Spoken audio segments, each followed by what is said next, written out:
What's up, boys? Filming my intro after the training session. That's why I'm fucking gassed and I need to go eat some food. Actually get something out of the training. But pretty quick workout today, middle of my strength phase. Body's getting a little bit more healthy, getting my joints back on track. What I did is I came in, I'll include some warm-ups, I'll voice over, worked up to a top set on pause SSB. SSB gives me great carryover, but I do have a bit of a problem with it in that it tends to be what aggravates my knees. So it's kind of a catch-22 where progressing my squats significantly harder without it in there. But when it's in there, my knees get flared up. So what I did is I did a singular top set on the SSB, and then I moved on to front squats to accumulate more of my volume, which tend to be very, comparatively very easy on my body. Then after my supplementary front squats for volume, I basically did a deadlift accessory workout, only showing a couple of the sets, but hit some rows, RDLs, and shrugs. I'll just voice over the rest of it, because there's no point in me walking you through it twice. Okay, so quick voiceover. I made sure to film a time lapse of my generalized warm-ups. I just did some monster band walks, the McGill Big 3, and then some more monster band walks. Then I moved on to the more specific, scientifically supported warm-ups, which is just a low-scale version of what I'm getting ready to do. So I hit some bodyweight squats, did some specific mobility, because if we're going to do some mobility, it makes more sense, rather than break down the squat into its individual components and stretch those out. It makes a lot more sense to just do a squat that more closely resembles what we're going to be getting ready for. Much the same, I think a lot of people would make the argument that you should just be doing low scale things of what you're getting ready for to prepare, and that there's no scientific literature to support the McGill Big 3 or doing any form of glute activation. I would tend to agree. I'm not familiar with any literature suggesting that's going to improve your performance more so than a specific warm-up, but it does increase my perceived readiness to lift, which is, in my opinion, an important metric, not to be discounted. So I do them. They make me feel like I'm more ready to work hard, and are also like kind of psychologically part of my preparation, so I certainly will keep them in there. Moving on to the more specific warm-ups, just kind of working my way up by sets of 5. I've kind of increased the number of reps I do on the way up because a lot of people will start really cutting down on the number of reps they do on the way up in the name of conserving energy, and they say that doing more reps on the way up is just going to fatigue you and it's going to take away from your top set.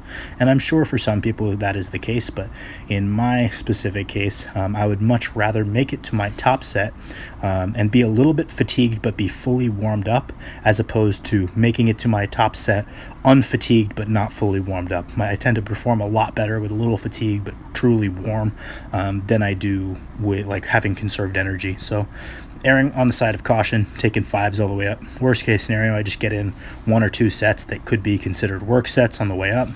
Boo-hoo. Maybe I get 1 less rep on my top rep out. Not a big deal to me. A lot of people would argue that your warm-up should be, just squat the bar until you feel ready. And the people who are super, super strict with that, and there's no scientific literature to support unspecific warm-ups, none of them have given me a good answer to, I can't get a bar on my back without doing some kind of warming up through my shoulders. I physically can't get it into position. And no one's given me a good answer for that one. So some kind of generalized warm-ups certainly have a place from time to time. You just shouldn't be spending an excessive amount of time on them. My warm-up took about 12 minutes before I was doing just working my way up on the bar, and I think that's a pretty reasonable amount of time to commit to your readiness to lift. So this was my last warm-up set, bringing a little bit of intensity to it. I kind of mentioned in the beginning, I made some changes to my SSB day, because SSB is a motion that has always given me great carryover, but it's also the motion that aggravates my knee, so it's kind of a catch-22. So my workarounds today were I have been pausing all of my SSB squats because I assume I will get the majority of the benefit from any form of SSB, and that way we break up the eccentric concentric chain, reduce the peak torque on the knee a little bit, make it a little easier on the body, get to use a little bit less weight, And I elected to do a single high intensity top set rather than do straight sets, just because I figured that would be less taxing on my knees. So here is my top set. I worked up to 490 pounds for a set of 7 on the pause SSB, which is very, very good for me, because the SSB squat is my weakest back squat variation by a country mile. I squatted, or handles down, that is. I've done handles up, I've done mid 600s, and I could probably push that towards 7 fairly comfortably, but handles down, very, very difficult for me. Before I squatted 716, my best handles down SSB was 605, so I'm really hoping that if I can develop that, I will see similar levels of carryover. And so this is where I was planning on doing straight sets on the SSB, and I elected to switch it to that single top set. And a single top set likely isn't enough volume, so I decided to accumulate a little bit of extra volume using pause front squats. They let me use less weight, or a lot less weight. They let me kind of move through a pattern that's a lot easier on my body. So, and I did them beltless to reduce the weight used as well. So I hope you can see from these videos, these are very comfortable and light for me, but I just worked up to 275 for a quick and easy set of 5. The plan is to leave myself some room to progress towards about 4 plates on these.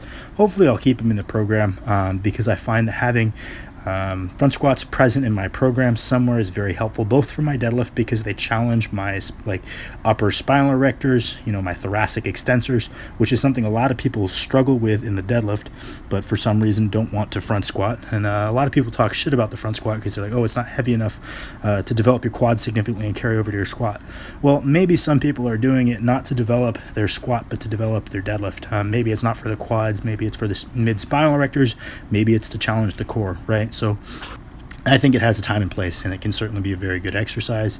It also lets me get in some volume that's a little easier on my body. That concluded the squat half of my workout, and then on to the deadlift accessory half. Just worked up to a light rep set of like 20 reps or some shit on I think 295 RDLs, keeping these pretty light, but gonna push them towards about 4 plates this block. Just a good way to get in some deadlifting volume that's a little easier on my low back so that I can train some form of deadlifting at a higher frequency. Always been a good motion with good correspondence to both my squat and my deadlift. Really solid all around exercise, and then ended with some shit rows. Don't have much time, but nobody do your rows like this. The only reason I'm doing this is because I need some very specific practice in keeping the bar enclosed, so I drag the bar up and down my leg, and it's addressing a very specific issue I have right now. I would not recommend that you guys do your rows like this. I would recommend a more traditional, either strict row or cone style row. So don't use this as a justification for this shit.